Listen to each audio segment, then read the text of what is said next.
I don't mix protein shakes. I just get the pre-made one. I ain't out here mixing protein shakes. Do you actually drink the Prime? Nah, they just send it to me. It's cool. I give it away to people. Motherfuckers be complaining about the economy now.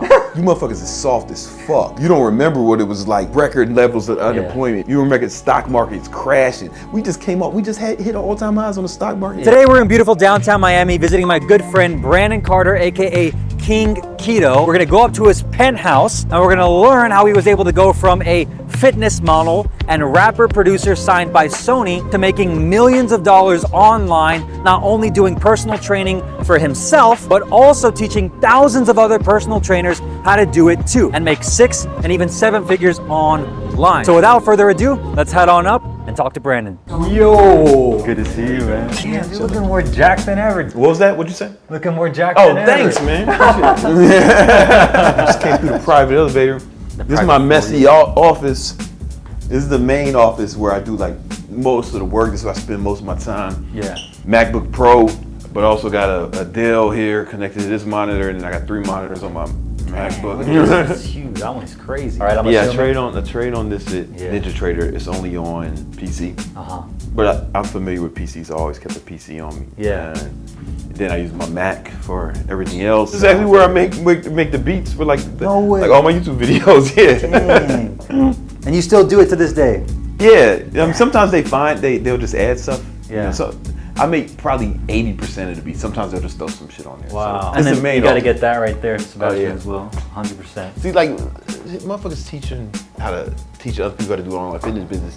They didn't do it with their own business. Yeah. You know what I'm saying? So I got one with my online training shit. Yeah. I was making $1 million doing online training. Yeah. Everyone else is kind of just teaching you how to do it. They made their money teaching. I made my money doing. There's a little difference. I'm not trying to shit on a competition. I use that word competition like loosely. It's like, just because you go to church don't mean you're competing with Jesus. You know? So like I have my keto shit here. And this is all my girl shit. That's why it looks like candy. Like she's 30 years old, man, but she eats like a child. But this is like all my shit, keto shit, because I've been keto for like 8 years. All this water gets recycled, you know. And you do the plastics because you don't do dishes. Yeah, I got a great dishwasher. It's right over there. I don't want to think about this shit. I've been doing this shit since college, really, you know, and I just got used to it. I try to keep the amount of shit I think about low, so I can just think about big stuff. You have more mental bandwidth, you know.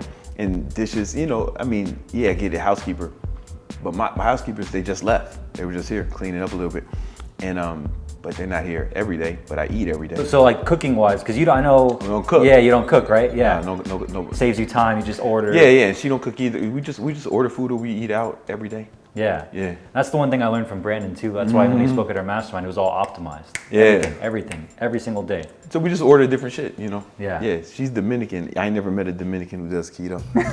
Like no chance. The reason these clothes is out here, because I bulk film my content. Okay. And what I do is when I film content, so we film it tomorrow morning. We filmed it yesterday for a few hours, and we'll film again tomorrow. So I just left all the shit out. Keep changing clothes, and we film like 90 videos. We're gonna film like 90 videos. Wow. This week. Like shorts? Shorts. Wow. And then they're gonna be done for like a month or 2.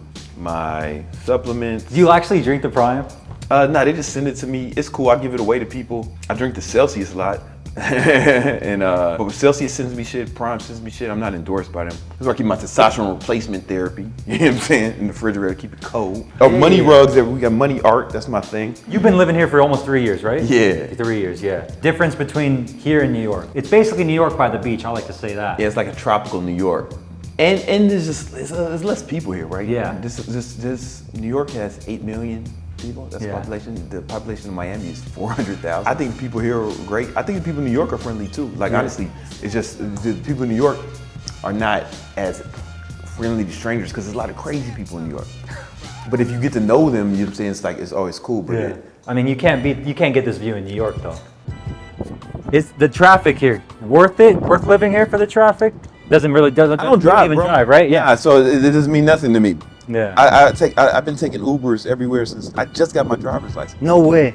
Yeah, because I let it expire in New York because I can work in the Uber. Yeah.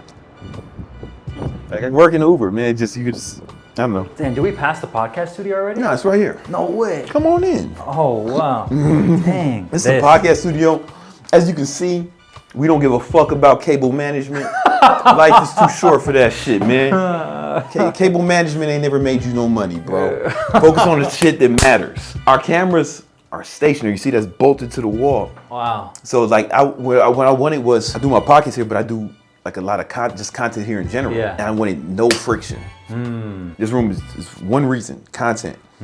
And anything you want to do more of, you got to reduce friction, right? So I reduce the friction here. I just sit down. Where I like do my reading. Obviously, like I really read all them books, you know. Or Yeah, you most got two of them, bookshelves basically. You have this one in here and then the one at your other office. Man, I got a fucking more books than this in storage. You started off obviously doing personal training, then you help personal trainers now, right? And you take people that don't even have personal training businesses and help them start their own, right? So anybody watching this right now, they're like, man, like this guy, I see his ads all the time, but it's like, dude, I want to be that guy doing personal training at that kind of level. But that's how you started, right? You started in the trenches. Yeah, I started as an in-person trainer. Yeah. You know, back in the year 2000, I was 17. That's when I got my first job as an in-person trainer. And I just always had a love for training people, you know. And then, you know, I started online training like 2009-ish during the recession. Wow. It was a difficult time. You know, I had a bunch of jobs at the time. My father had just killed himself like a year before, so.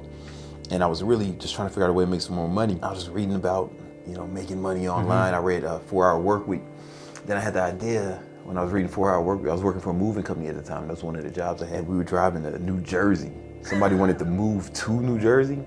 That's what happens when because it was a recession. He gave up on his dreams. He gave up on his dreams and said, "Fuck it, I'm gonna move to New Jersey." And it was a sad day for all of us. And because I wasn't living the life of my dreams. And so we were in the fucking. And I'm reading 4-Hour Work Week while we driving. And I was like, "Oh, what if I train people online?" And that was like a super novel idea in 2009. Like that, I remember the iPhone had just came out like the year before or some shit. So all of us who were online training at the time, we were all like the pioneers. We had to invent it. Yeah. You know what I'm saying? I was able to build it to like a multi-7-figure business. Then I had, you know, a bunch of other businesses off of that. Now I teach people how to start their own online business. Like, or even like when I do, you heard me do speeches before I spoke at your events.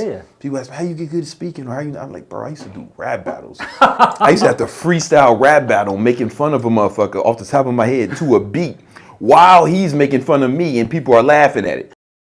Like I plan every hour of every day. Like if I showed you my calendar, like I don't fuck around on here. I think it's, you know what it was? Yeah. I was working 4 jobs. This was after my father killed himself, and it was during the recession. So even though I went to college, I couldn't get a good job. I mean, there's people who had master's degrees working at Starbucks at that time. These young kids, they don't know nothing about that 2008 shit. And motherfuckers be complaining about the economy now. You motherfuckers is soft as fuck. You don't remember what it was like when it was record levels of unemployment. You remember the stock market's crashing. We just hit all-time highs on the stock market. Unemployment level is the lowest it's been in 50 years right now. You know what I'm saying? The CPI report just came out and said inflation is just a little over 2%. 2008 was some real shit. The shit y'all crying about now is fucking nothing. Anything else you want to show us? Sure. Oh, this is okay, so this is still your balcony, it's just separated. Yeah, we got all these balconies are. Yeah. This is my closet. It's a little messy. Don't worry about it. You can come in. So you keep all the bags.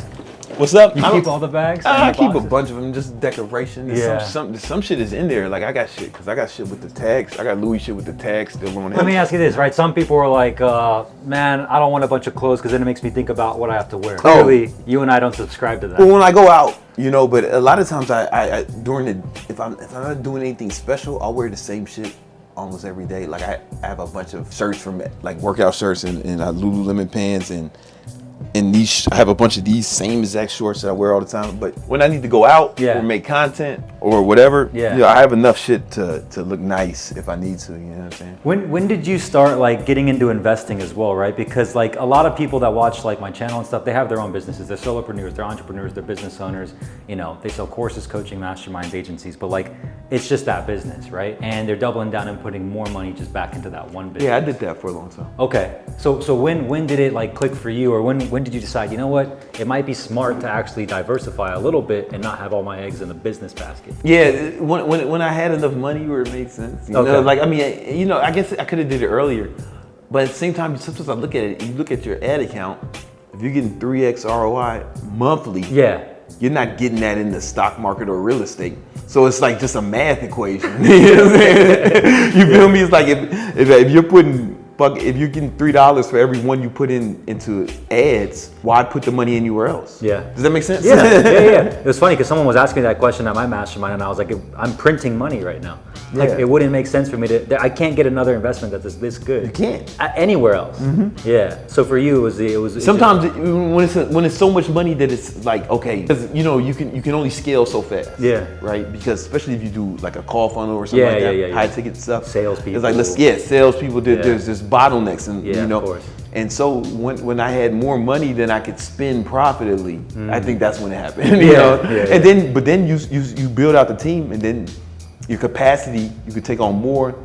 And then, so I didn't do a whole lot of investing this year because we raised our capacity. You know, like we really nailed it. Our sales process, hired some new people. But next year, I'll probably go back onto that shit. More heavily. Because I heard you talk about it before, but you had a couple different income streams from different businesses, but then you cut everything out and went all in on that one. And this is the same one you're still doing right now. Trajectory on this one is making way more than all those combined. Yeah. You know, it could have been anyone I could have picked, right? Yeah. I picked this one because it was the most fun to me at the time. Okay. And I had some partners in like the supplement line that I couldn't fire. So I was just like, whatever, fuck it. Yeah. You know? And there was an exit, I just can't talk about it. But there was an exit. And kind of doing a bunch of things at once, going to multiple different directions, is an easy way to go nowhere fast. You know? It's like it's similar. It's better when you just focus on one thing and go. But I'd rather put all my eggs in one basket. So let me ask you this. These are the last two questions I like to ask, because it's like, okay, from the person who's, they're starting off, right? They have one business, but they're like, dude, I can't even break 10, 20, 30K a month. Like, how do I get to 7 figures? Like for you, like looking back on the businesses you've had, what's the one thing that they could do to get to 100K a month right now as quickly as possible that's stopping them from getting there? Let me ask you, you know some of these people, right? Of course, yeah. Let me ask you a question, just be honest. Are they going all out? When I say all out, I mean, are they doing all they can be done each day? Are they working at capacity each day? No chance. Nah. Yeah. That's all you got to do. It's difficult to lose under those circumstances. When I say all you can do, I mean like capacity. That's not working hard. That's not hustling. That's doing. You're going to go to sleep exhausted, playing out every hour, every day. Like me, you saw my calendar, man. Yeah. I'm not leaving this shit up to chance. Yeah. You know, I'm not guessing, right? Because success is just math. It's really just math. You know, so it's like do all that can be done each day. That's not hustling. That's not hard work. That's all that can be done within the constraints you have. Yeah. Right. Like if you got a bunch of kids or you got some other obligations, fulfill those obligations. I'm not telling you to neglect your family or your health. Yeah. I'm talking about within those constraints. Are you doing everything you can within the constraints? Yep. Don't complain about your fucking constraints. Within those constraints you have, are you working at capacity as far as sleep, health, what other obligations we have? And then are you doing it every day? I don't take days off. Yeah. I don't take it, but I don't want to. I love what I do, right? So it's like, why the fuck, man? That's how. Like, why would I not want to get further in my life one day? So even if I spend a full day, like when I go visit my son, when I'm kicking it with my son, we spend full days. But I wake up early and get a bunch of hours in before he wakes up. Yeah. You know what I'm saying? Yeah. And then more when he goes to sleep. Wow. You know, so I still put in sometimes 8 hours of work. Yeah. You know what I'm saying? Or 4 to 8, depending on the day, right? Yeah. But I there's no like off days. Dang. But it's like no like full days off. I do all that can be done each day. But if I was trying to get my 100K, when I did that, luckily I didn't have no kids or nothing like that back then. First 100K, man, like you just trying to get this shit started. I didn't do nothing but where I didn't go to no fucking basketball game. I wasn't watching TV. Yeah. I wasn't going to the fucking movies. I put everything into that shit. It's gonna cost you. You know, it's a big sacrifice. And motherfuckers ain't really. They're struggling, but they're not really working hard. You know, like, most people live in this purgatory where they don't love where they're at, but it's not bad enough for them to change. You know what I'm saying? For me, maybe I was lucky it was bad enough for me to change. My father blew his heads out. Fucking looks like the fucking global economy is crashing. It's like it was difficult. But you know, these motherfuckers, it's been so good so long here. Motherfuckers complain all the time, bro. Like I see it, you know, I just see people fucking tripping over dumb shit. So I would just tell this motherfucker you're talking about, to answer your question, is you're not really going all out. Yeah. Let me see your calendar. I can see your calendar, I can tell your future. Yep. Like I tell your future, right? If you don't got every day planned out, and I'm not telling you not to neglect your kids, right? Just fucking go, like, put them in the calendar. Yeah. Like my girl's in my calendar. Everything that's important to me is in my calendar. My life is choreographed. So the guy that has his calendar planned out, he's doing 7 figures, but he wants to get to multiple 7 and even potentially 8 figures one day. What does he got to do? He's got the calendar, he's got the offer, he's got the funnel, he's got a little bit of a team, but he wants to get to that 8 or multiple 7, and he's like, man, I'm doing everything, Brandon, I'm playing all out, but what's the strategic thing that I want to do to get to 8? Yo, it's funny when people ask me this, man, because to me it seems so clear that it's all just math. Okay. Right? You find out what your LTV is and your cost of acquisition, and that's the game, right? How much it costs you to acquire a customer versus the lifetime of that customer. Then there's like other variables, like how soon do you need to break even on that customer, right? But it's just math. It's simple. Like this motherfucker probably might not know his numbers. Yeah. Because if you knew the numbers, it would be so clear.